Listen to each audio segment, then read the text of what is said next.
and Simone for those wonderful introductions. And that is what this campaign is about. It's bringing people together.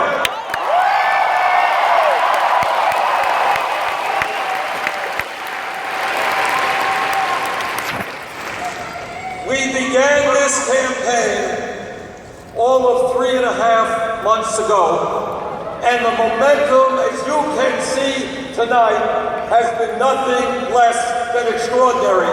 Thank you for being here.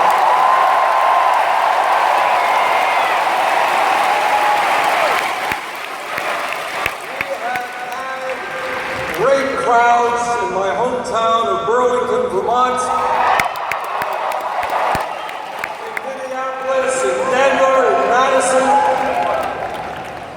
in Dallas, in Houston, in Portland, in New Orleans. Last night we had 15,000 people out in Seattle. Portland, you have done it better than anyone else.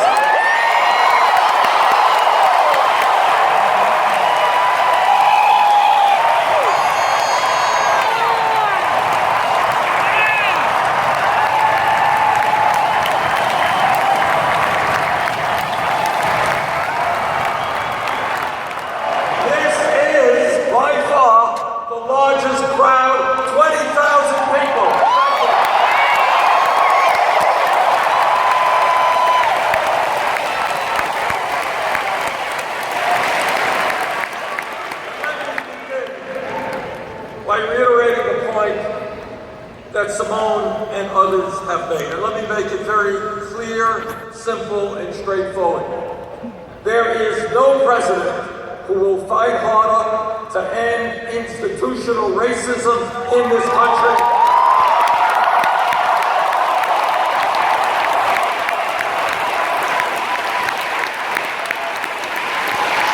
And to reform our broken criminal justice system.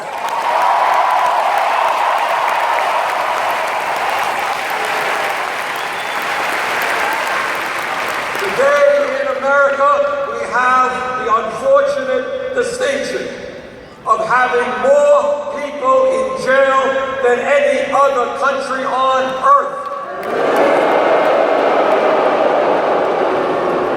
I want to see this country not have more people in jail, but have jobs and education rather than incarceration.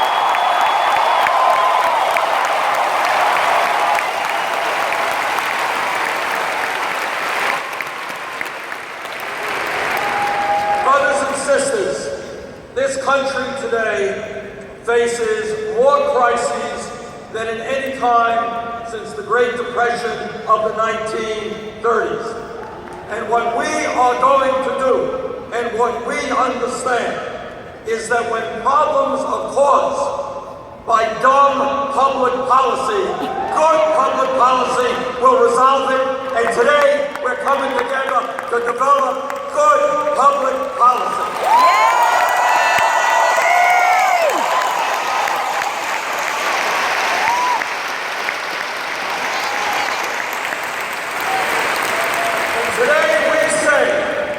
Loudly and clearly, that this great nation belongs to all of us, not just a handful of billionaires.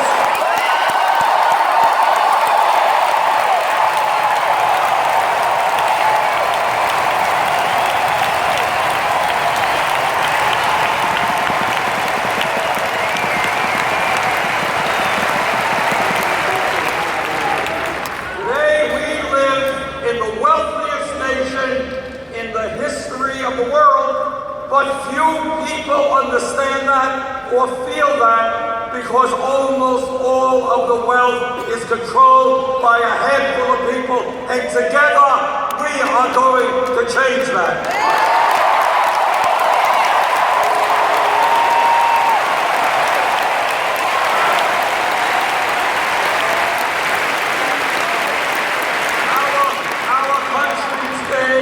Has more income and wealth inequality than any other major country on earth, and the gap between the very rich and everyone else is worse today than at any time since 1928. In my view, the issue of wealth and income inequality is the great moral issue of our time.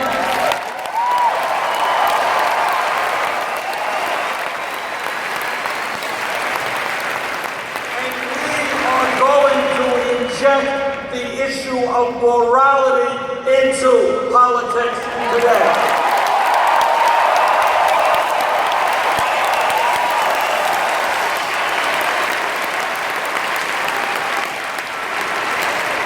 There is something profoundly wrong when the top 0.1% owns almost as much wealth as the bottom 90%. There is something profoundly wrong when over 50% of new income generated today goes to the top 1%. There is something profoundly wrong when in recent years we have seen a proliferation of millionaires and billionaires, yet the average American is working longer hours for lower wages, and we have, shamefully, the highest rate of childhood poverty of any major country on earth. That has got to change. That will change.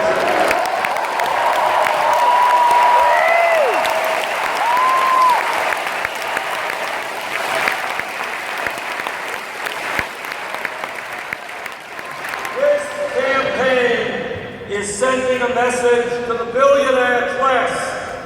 Yes, we have the guts to take you on.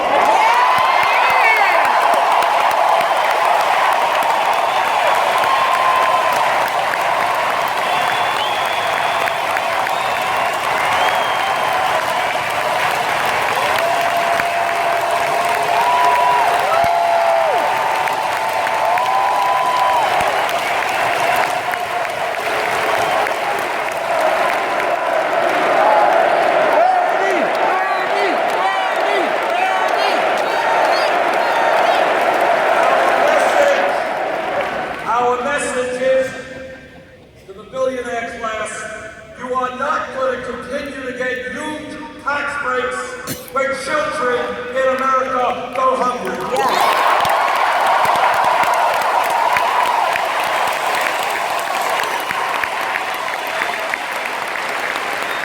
are not going to continue shutting down factories in America, sending out jobs abroad when millions of Americans are in desperate need of work-paying jobs.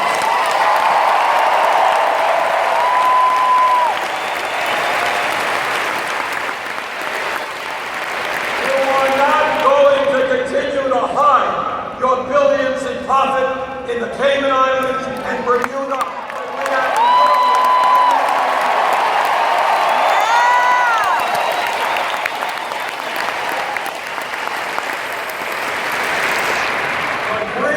The billionaire class in corporate America is destroying this country. Enough is enough. It's going bad.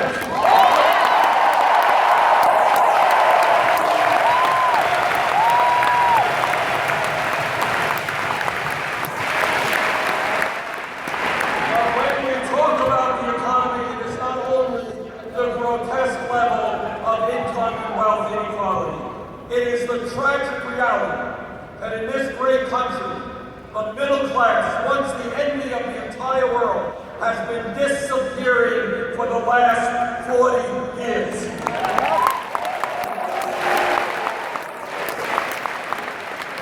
Despite exploding technology and increased worker productivity, median family income today is almost $5,000 less than in 1999. In my state of Vermont and here in Oregon, it is not unusual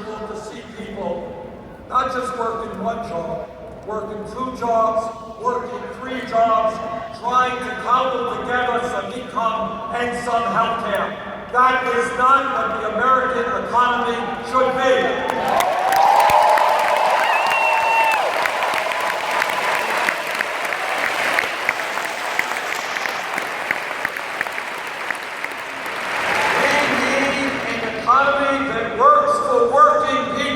Not just billionaires.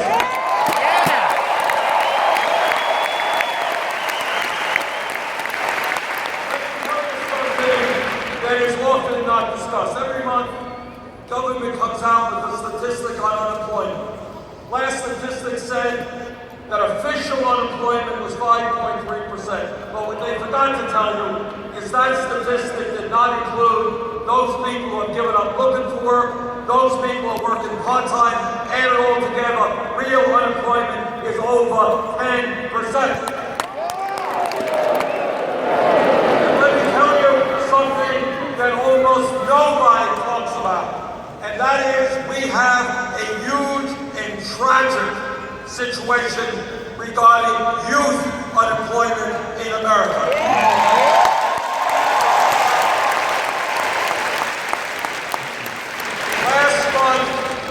I asked the Economic Policy Institute to do a study to find out what real youth unemployment and underemployment was in America. And this is what they came up with. For kids who are high school graduates between 17 and 20, if you're white, real unemployment, 33%. If you are Hispanic, real unemployment, 36%. If you are African American, real unemployment for those kids, 51%.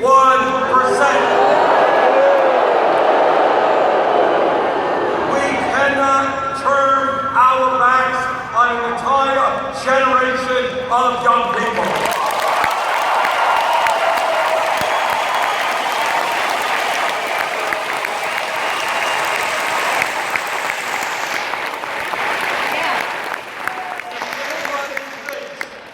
Those outrageously high unemployment numbers for our young people are not connected with the fact that we have more people in jail than any other country.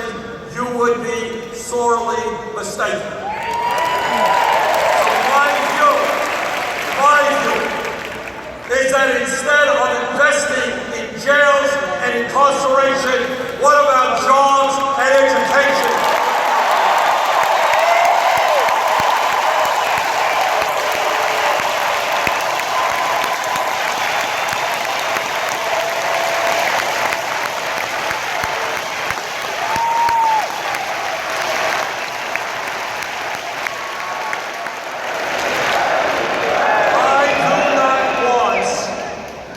States that continue to have the distinction of having more people in jail, more lives ruined than any other country. I want our country to have the distinction of having the best educated population on earth.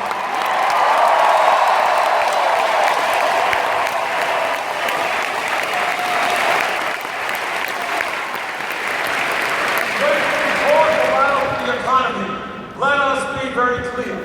Millions of our fellow Americans are working at wages that are much, much too low.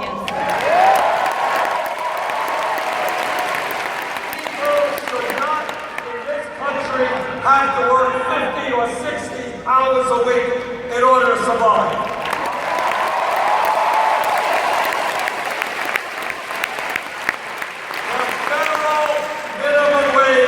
Of $7.25 an hour is a starvation wage, and it's got to be raised.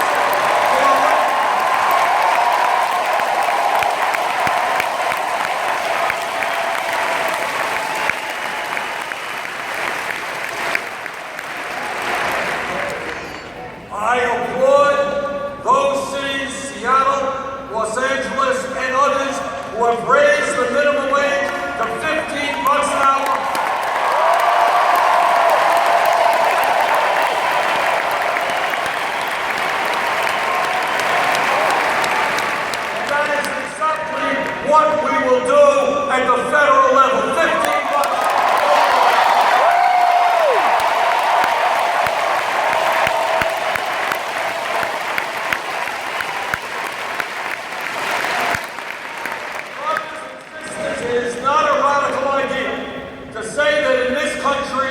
If somebody works 40 hours a week, that person should not be living in poverty.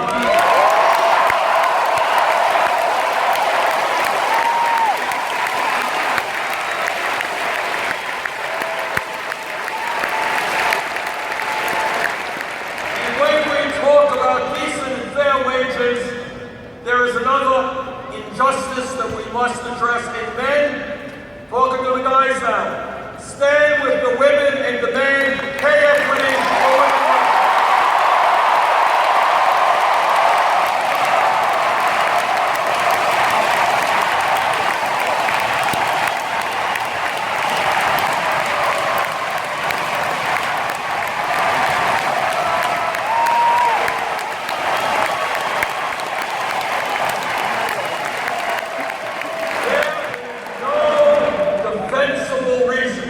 Why women are making 78 cents on the dollar compared to men, that has got to change.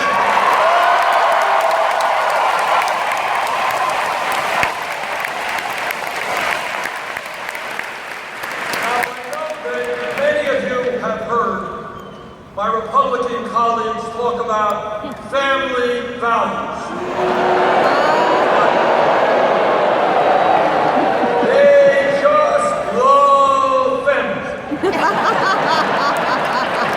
But you and I know what they mean by family values.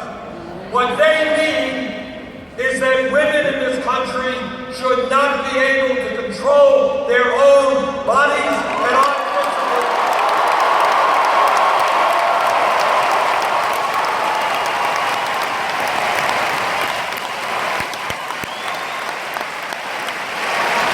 What they mean is that women are not smart enough to be able to purchase the contraceptives they need. I disagree.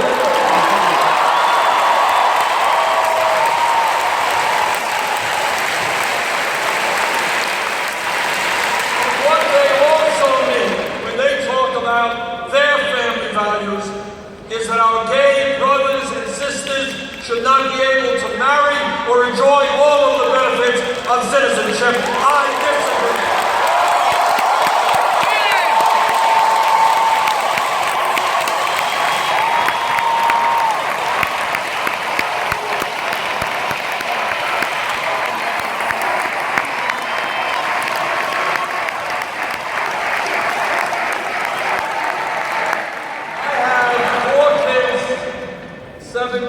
Grandchildren. My wife Jane and I have been married for 27 years. We believe in family.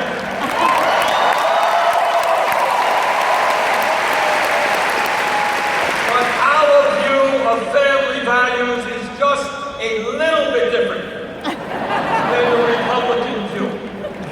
In my view, when we talk about family values, we must end the international embarrassment of the United States of America being the only major country on earth that does not guarantee workers paid medical and family leave.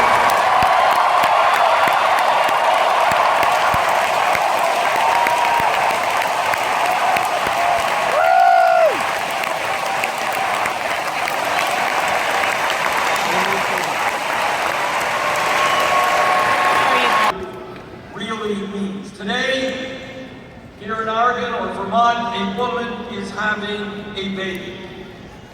That is an enormous day for that woman, for the dad, pretty big day for the baby as well. But here's the story, and I want you to think about this, because this really gets to the heart of what family values are about. If that woman and that family have sufficient income, she will be able to stay home for weeks and months to love that new baby, to bond with that baby, and that is maybe the most important thing that a human being can do.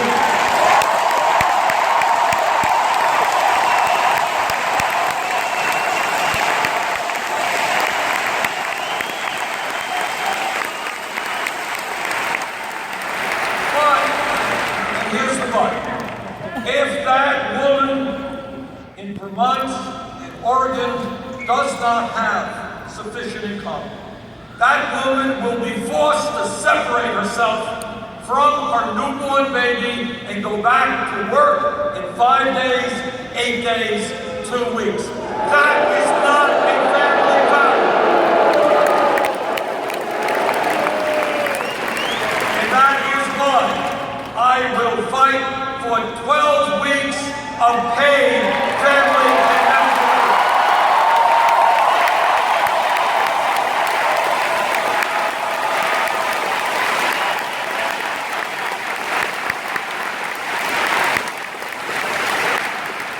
Allowing a mom and a dad to know their newborn baby is a family value if that expression means anything.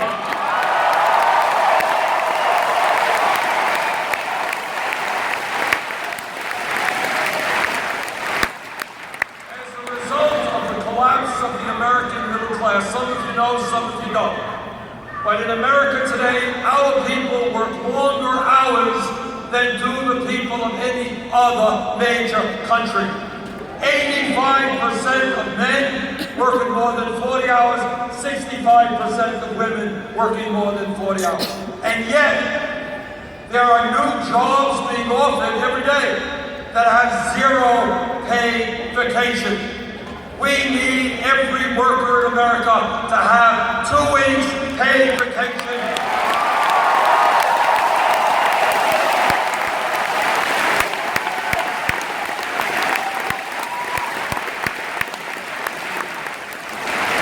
And we need paid sick leave for every American worker as well.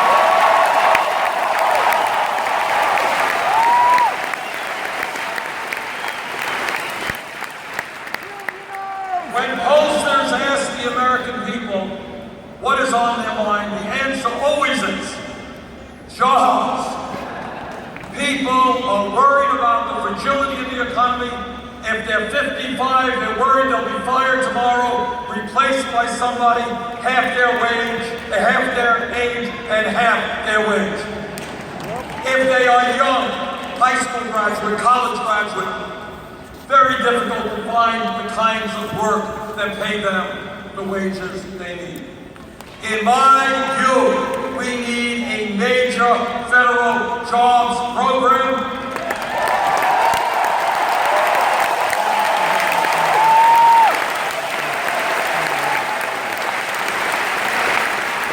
A program which rebuilds our crumbling roads and bridges and water systems.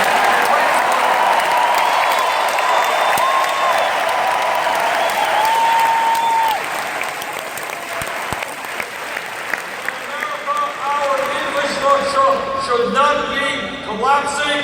We have introduced legislation, $1 trillion over 5 years, creating up to 13 million decent paying jobs.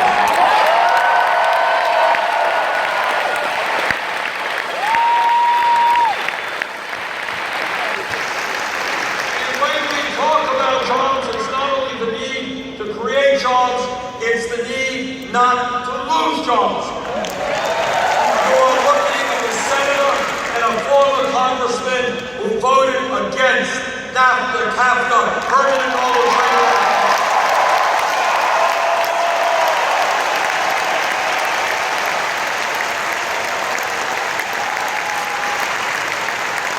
And I will help lead the effort against the disastrous Trans-Pacific Partnership.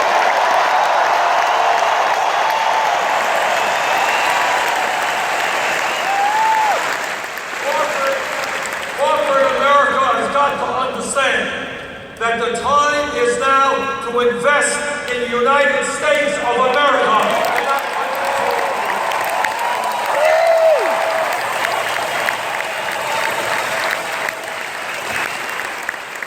Brothers and sisters, when we talk about greed, when we talk about arrogance, when we talk about thievery, these are just some of the words to describe what goes on in Wall Street.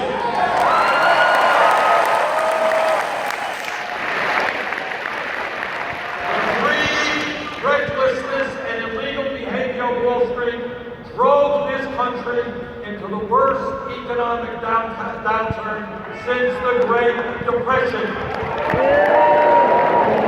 And today, I find it interesting, by the way, that we see kids getting criminal records for having marijuana, but the CEOs of these large institutions get away with nothing.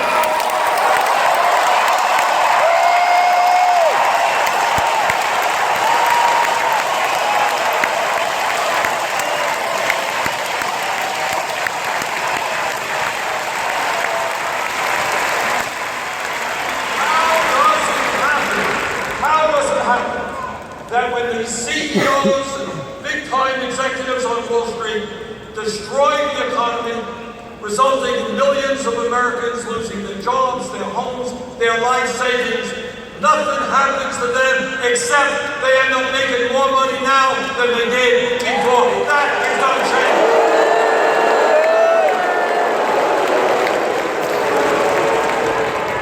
The truth is today that most of the major financial institutions are bigger now than they were when we bailed them out because they were too big to fail. In my view, number one, we have got to reestablish Glass-Steagall.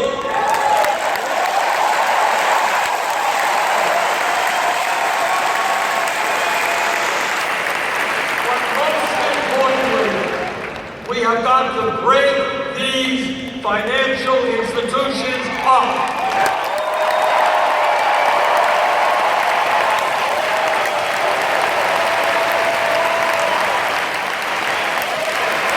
If a bank is too big to fail, that bank is too big to exist.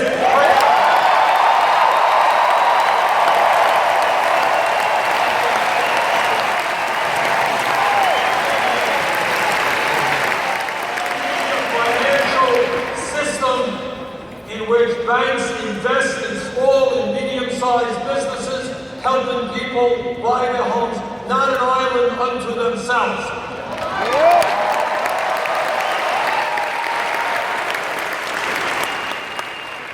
My friends, let me be as blunt as I can and tell you something that I think most of you already know.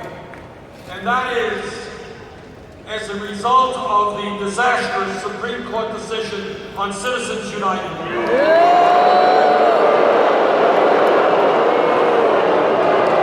As a result of that decision, the American political system has been totally corrupted and the foundations of American democracy are being undermined.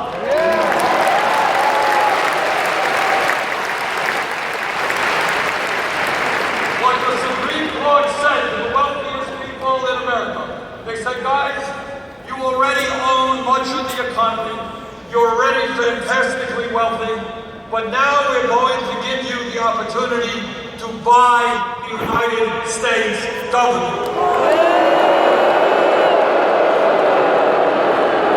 And that is exactly what they are about to do if we do not stop them.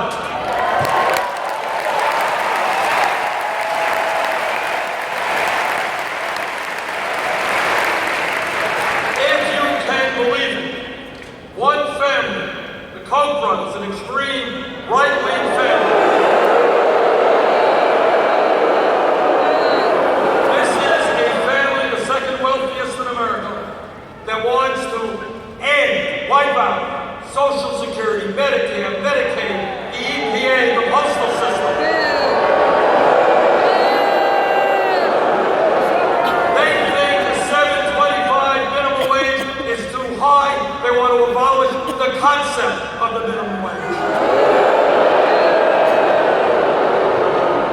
This one family in this election cycle is spending more money than either the Democratic Party or the Republican Party.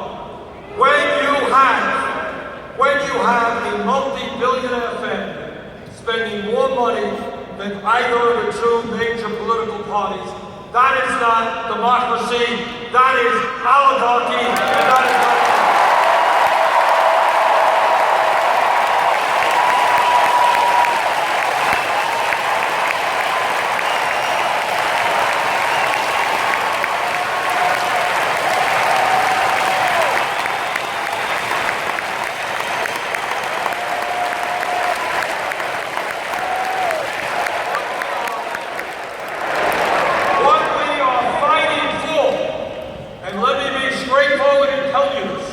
We are fighting to maintain our democracy and prevent our government from being owned by a handful of billionaires and the politicians they employ.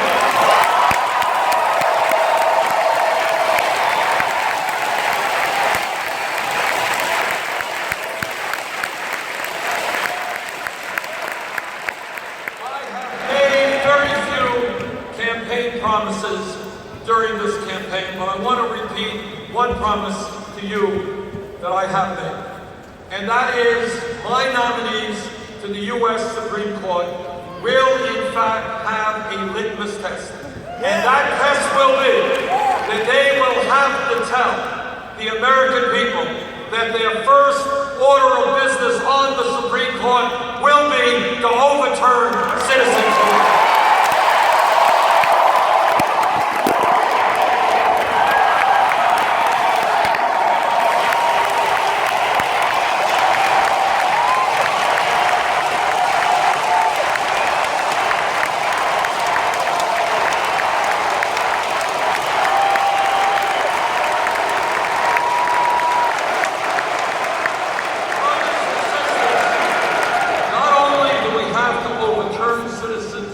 If we believe, as I do and I know most of you do, that America must be a vibrant democracy, a democracy which has one of the highest voting turnouts in the world, not one of the lowest. A democracy in which any person in this arena tonight, regardless of his